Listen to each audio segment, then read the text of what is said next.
সালাত এমন একটা ইবাদত যে কোনো অবস্থায় আপনাকে আদায় করতে হবে। বুঝলাম সালাত আদায় করতেই হবে। এবার বুঝি সালাত আদায় করে না যারা, তারা কেমন? রাসূল সাল্লাল্লাহু আলাইহি সাল্লাম বলেন, মান তারাকা সালাতা মুতাআম্মিদান ফাকাদ কাফারা। কে যদি ইচ্ছাকৃত সালাত ছেড়ে দেয় তাহলে কাফের হয়ে গেছে। বুরাইদা রাদিয়াল্লাহু তাআলা আনহু বলেন, রাসূল সাল্লাল্লাহু আলাইহি সাল্লাম বলেছেন, বাইনা মাত্তা ওয়া বাইনাল কুফরি তারকুস সালাহ। মুসলমান এবং কাফের মধ্যে পার্থক্য হচ্ছে সালাত ছেড়ে দেওয়া। যে সালাত আদায় করে সে মুসলমান, যে সালাত আদায় করে না সে কাফের।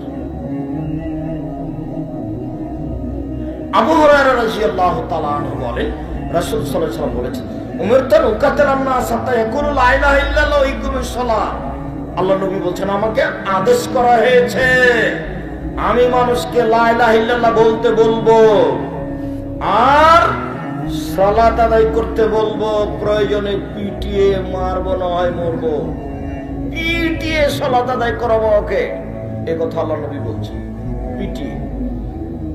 আল্লাহ রাসূল বলছেন, মুরা আওলাদাকুম বিসসালাত ওয়াহুম সাবিসিনা।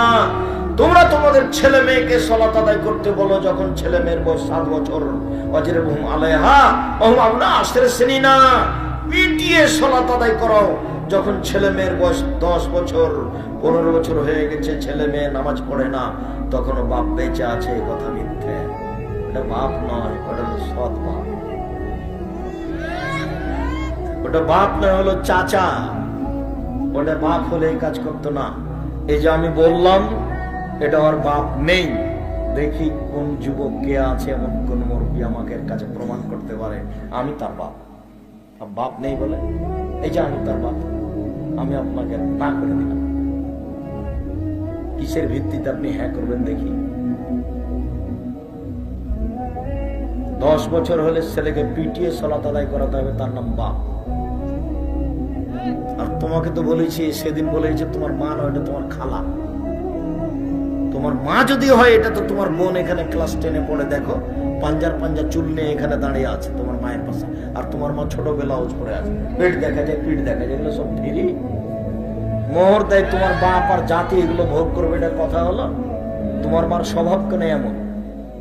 আল্লাহ রাসূল বলছেন, মারা তো আওরা, মহিলা হচ্ছে গোটাটাই ঢেকে রাখে, গোটা পুরো অঙ্গটাই ঢেকে রাখতে হবে, তার নাম মহিলা।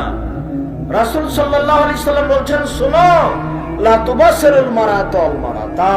একজন মহিলা আর একজন মহিলার গায়ে হাত লাগাতে পারে না। কেন? যদি লাগাই তাহলে তার শরীরটা নরম ও শক্ত বুঝবে।